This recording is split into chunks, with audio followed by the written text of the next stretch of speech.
a mystery interstellar object that was spotted by astronomers last week. It could be the oldest comet ever seen. It's only the third time that we've actually detected an object that has come from beyond our solar system. It began not with a sighting, but with a sound, or rather, something that behaved like a sound, buried in a stream of numbers no one expected to hold anything but noise. The date was August 14th, 2025. The planetary radar at Arecibo's successor array, a network of dishes spread across 3 continents, had been pinging the interstellar visitor known as 3I Atlas for weeks. The idea was simple: bounce radio signals off its surface, measure the faint echoes, and refine our models of its shape and spin. It was routine work. But buried inside one of those echoes, an analyst named Lila Hartman noticed something she couldn't explain. More than just a reflection. Normally, when radar waves hit a tumbling object like an asteroid, the return signal is a messy spectrum of Doppler shifts, chaotic peaks and troughs, the electromagnetic equivalent of white noise. That's exactly what researchers expected from 3I Atlas. But this time, there was a regular pulse, faint but undeniable, repeating roughly every 19 minutes. Not an artifact of the transmitter, not a processing glitch. The first assumption was instrument error. Teams ran diagnostics, switched antennas, even fed in simulated data to see if the pattern would still appear. It didn't. The only time the pulse showed up was when 3I Atlas was in the beam. Confirmation from afar. 2 nights later, another facility, the Goldstone Deep Space Communications Complex in California, aimed its powerful dish at the visitor. Different team, different equipment, same result. A faint modulation buried in the echo, ticking away at the same 19-minute interval. By the end of the week, 3 independent observatories had confirmed it. Now the tone inside the email chains shifted. This wasn't a calibration issue. It wasn't a side effect of Earth's rotation or a quirk of the transmitter. Something about 3I Atlas itself was producing that modulation. Shadows of past visitors. Comparisons to earlier interstellar objects began immediately. Oumuamua had puzzled astronomers with its strange acceleration, but radar echoes from it were too weak to reveal anything like this. Borisov behaved like a textbook comet, tail and all. Neither had carried anything remotely resembling a timed signal. This was different. 3I Atlas was already an anomaly, larger and brighter than expected, with a surface that reflected sunlight almost unnaturally well. Now, on top of that, it appeared to be returning radar pings in a way that suggested deliberate modulation. The glitch that wasn't. In the first leaked internal memo, later confirmed authentic, a line stood out. If this is natural, it's a natural process we have never once observed in any solar system body. That line set off quiet alarm bells. Science thrives on anomalies, but this one was dangerous in a different way. It brushed too close to the concept everyone was afraid to voice.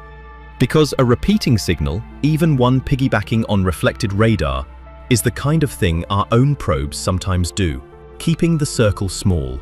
The official stance was to keep the anomaly under wraps until it could be explained. Not hidden forever, just delayed. But delayed is dangerous in the age of instant communication.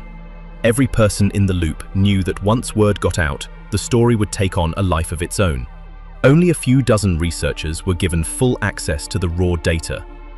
Encrypted archives were created. Conference calls were scheduled with muted titles like Atlas Surface Modulation Review. First theories. Within that closed circle, theories emerged.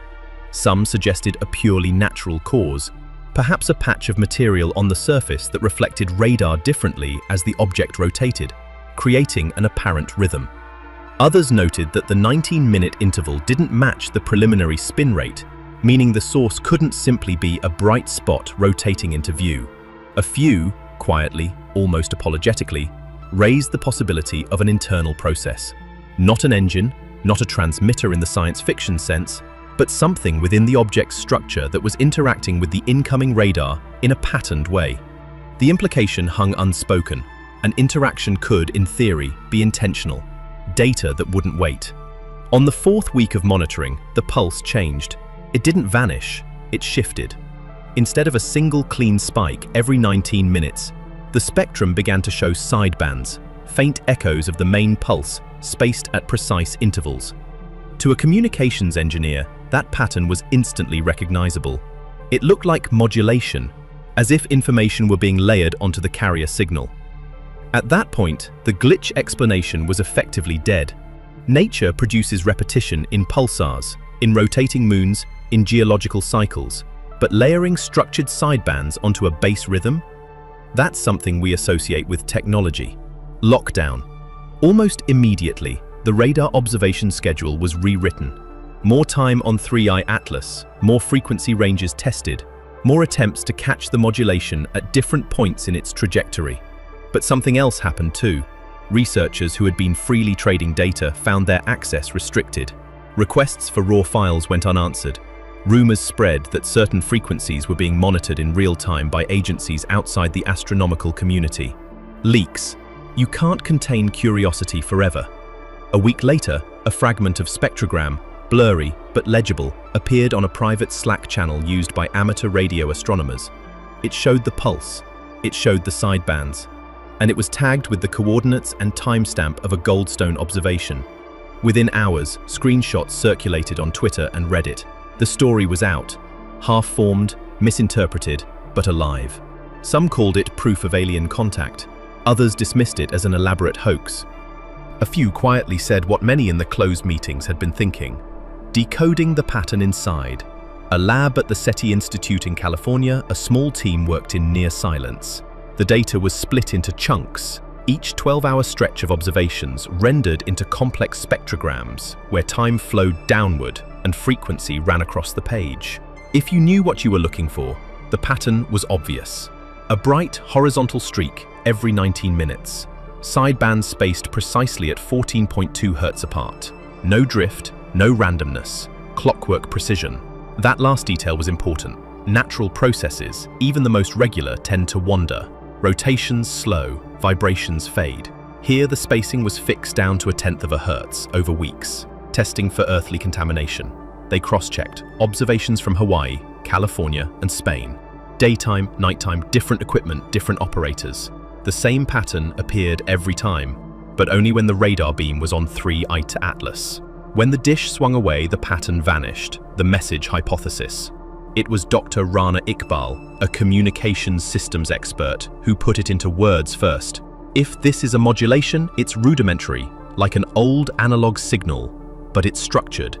The sidebands are symmetrically placed. That doesn't happen by accident. The comparison was simple. Imagine tuning a radio and finding a repeating beacon tone. It might not carry voice or music, but it would tell you someone had built a transmitter and wanted to be noticed. Not like our probes. The signal from 3i Atlas wasn't actively broadcasting. It only appeared when our radar illuminated it, as if it were reflecting us back, with a twist.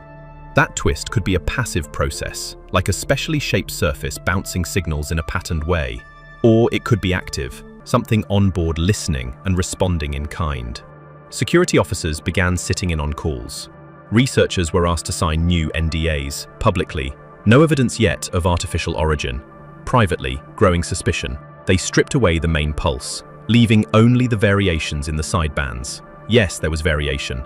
Yes, it was statistically non-random. No, it didn't match any known encoding scheme. It was a song in a language no one spoke. The signal's amplitude spiked slightly as sunlight angle changed, but the 19-minute rhythm was unaffected, running on its own clock.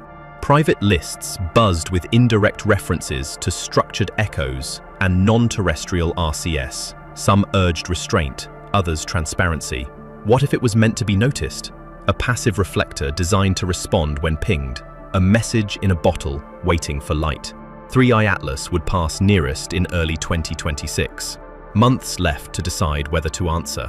One of the strangest features, the modulation's relative strength didn't change with distance.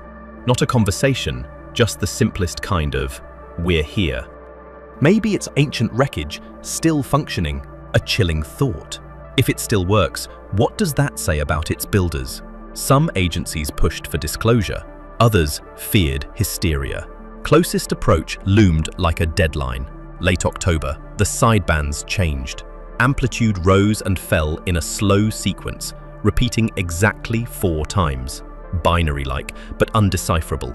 International consensus required, but consensus takes time. Some drafted prime number sequences, others refused entirely. Maybe it's part of a conversation between others. Replying could be like stepping into someone else's crossfire. April 2026. One last chance. After that, it's gone forever. Maybe it's waiting for a trigger. Maybe silence won't keep us safe. Something out there is moving through our solar system, carrying a rhythm that does not belong to nature. And as it passes, it leaves us with a choice that will define how we see ourselves in the universe. Do we remain observers, or do we dare to say hello?